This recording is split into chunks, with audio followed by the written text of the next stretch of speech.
Hello students, आज के lecture में हम पढ़ेंगे सिविलाइजेशन के बारे में। अब इस टर्म का यूज आप बहुत करते हैं, कई बार इसे न्यूज़पेपर बुक्स में पढ़ते हैं और कई बार आप इसके साथ कंफ्यूज भी हो जाते हैं क्योंकि इसे डिफाइन करना जरूरी है। कई बार सिविलाइजेशन और कल्चर, माइंड यू, कल्चर और सिविलाइजेशन को एक साथ एक ही सेंटेंस में या कई बार इंटरचेंज करके यूज किया जाता है। तो इस लेक्चर में हम मेक श्योर करेंगे कि हम सिविलाइजेशन पढ़ें, what is civilization, at the same time हम ये भी देखें कि सिविलाइजेशन कैसे अलग है कल्चर से, ताकि आप उसका सही यूज करें and it makes complete sense. Let's start then, what is civilization. When we talk about civilization, पहला थॉट क्या आता है दिमाग में? The first thought that strikes you is Indus valley civilization यहाँ का था, यहाँ एग्जिस्ट किया, earliest, oldest and the most urbanized civilization जिसे माना जाता है, हड़प्पन सभ्यता जिसे कहते हैं, मेसोपोटामियन सिविलाइजेशन, इजिप्ट सिविलाइजेशन, इनके नाम हमारे दिमाग में आते हैं। मगर एग्जैक्टली ये सिविलाइजेशन होता क्या है? Civilisation is a term which is a huge और you can say a holistic term. अब होलिस्टिक क्या है? सिविलाइजेशन कंबाइन होता है बहुत सारी चीजों से। पहली चीज जिससे वो कंबाइन होता है वो है कल्चर। जब बहुत सारी कम्युनिटीज अपने अपने कल्चर के साथ एक जगह रहती हैं तो सिविलाइजेशन बनता है। इसका मतलब अगर मैं कल्चर्स कंबाइन करूं तो फाइनल रिजल्ट क्या आएगा? सिविलाइजेशन। सिविलाइजेशन, क्योंकि मैंने आपको इंडस वैली सिविलाइजेशन की अभी एग्जाम्पल दिया, आप देखिए इंडस वैली सिविलाइजेशन की हम बात करेंगे तब देखेंगे बहुत सारे अलग अलग साइट्स थे, हर साइट की अपनी कुछ यूनिकनेस थी। साइट्स माने अलग अलग छोटे छोटे सिटीज थे, सब यूनिक थे अपने आप में। किसी के पास शिप रखने की जगह थी तो कोई बीड्स मेकिंग में बहुत ही मार्वलस था। सब कुछ कंबाइन करके एक कल्चर बना, सिविलाइजेशन बना, जिसे हम इंडस वैली सिविलाइजेशन कहते हैं। दैट मीन्स हमारा ये पॉइंट, कल्चर्स कंबाइन हुए सिविलाइजेशन बना। और इसीलिए मैंने आपसे कहा था ये होलिस्टिक, होलिस्टिक माने huge, which is combining lot of the things, इस ये टर्म है। पहली चीज या कह रहे हैं दूसरी चीज हमने पढ़ ली। तीसरी चीज अगर हम सिविलाइजेशन के बारे में जाने, जब भी हम सिविलाइजेशन की बात करते हैं तो हम कहते हैं civilization is something which is stretching in a particular area, region या स्पेस।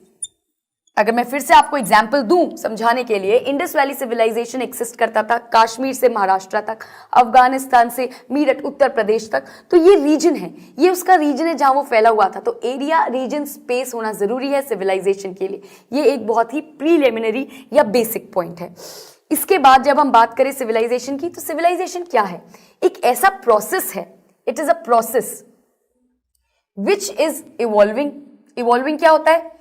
कोई भी प्रोसेस होता है, जैसे एक बच्चा जब छोटे से बड़ा होता है वो भी अपने आप में एक प्रोसेस है, प्रोसेस ऑफ डेवलपमेंट। धीरे धीरे उसके एक्सपीरियंसेस बढ़ते हैं, वो नई नई चीजें सीखता है। इसी तरीके से सिविलाइजेशन जो है वो आज अगर छोटा है इन सेंस, वो छोटे कल्चर्स या धीरे धीरे डेवलप जब वो होता है तो नए कल्चर्स उसके अंदर आते हैं, नई तरीके की टेक्नोलॉजी उसके अंदर आती है। न्यू टेक्नोलॉजी, नए एडवांसमेंट होंगे तो ऑब्वियसली टेक्नोलॉजी आएगी। न्यू इंफ्रास्ट्रक्चर, बिल्डिंग्स नहीं आ रही हैं, नए स्ट्रक्चर्स क्रिएट हो रहे हैं। इसके अलावा changes in law and government, ये एक बहुत ही इंपॉर्टेंट चेंज है जो हम देखते हैं सिविलाइजेशन के अंदर आता है। कभी कौन सा रूलर रूल कर रहा है, कभी डेमोक्रेटिक रूलर रूल कर रहा है। ये जो चेंजेस आप देखते हैं इस सिविलाइजेशन में आते हैं। ये सारी चीजें हम कंबाइन करते हैं जब हम सिविलाइजेशन की बात करते हैं कि एक प्रोसेस है जो धीरे धीरे डेवलप हो रहा है, एक ह्यूज प्रोसेस है जो डेवलप हो रहा है। जब आप देखते हैं चेंजेस आए हैं टेक्नोलॉजी में, infrastructures, structures, law, governance and things like this. That is what when we talk about civilization. But मैंने आपको बताया था ये तो सिर्फ सिविलाइजेशन की बात हुई। अगर अब हम बात करें जिस चीज में हम कंफ्यूज होते हैं कल्चर की, तो आप जानेंगे इन दोनों टर्म्स को अलग यूज किया जाना चाहिए। क्यों? क्योंकि कल्चर है refinement, refinement of soul and heart, ये कल्चर है। इसका क्या मतलब हुआ? अगर कोई इंडिविजुअल है, उसको इंटरेस्ट है, let's say philosophy, ethics, subjects हैं, अलग अलग सब्जेक्ट्स हैं जो एग्जिस्ट करते हैं, म्यूजिक, आर्ट,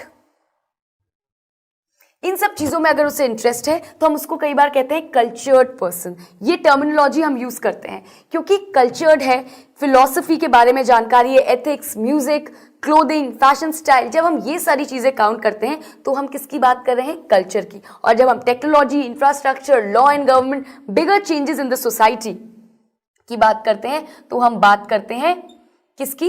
सिविलाइजेशन की। ये मुख्यतः डिफरेंस है जो आप देखते हैं एग्जिस्ट करता है।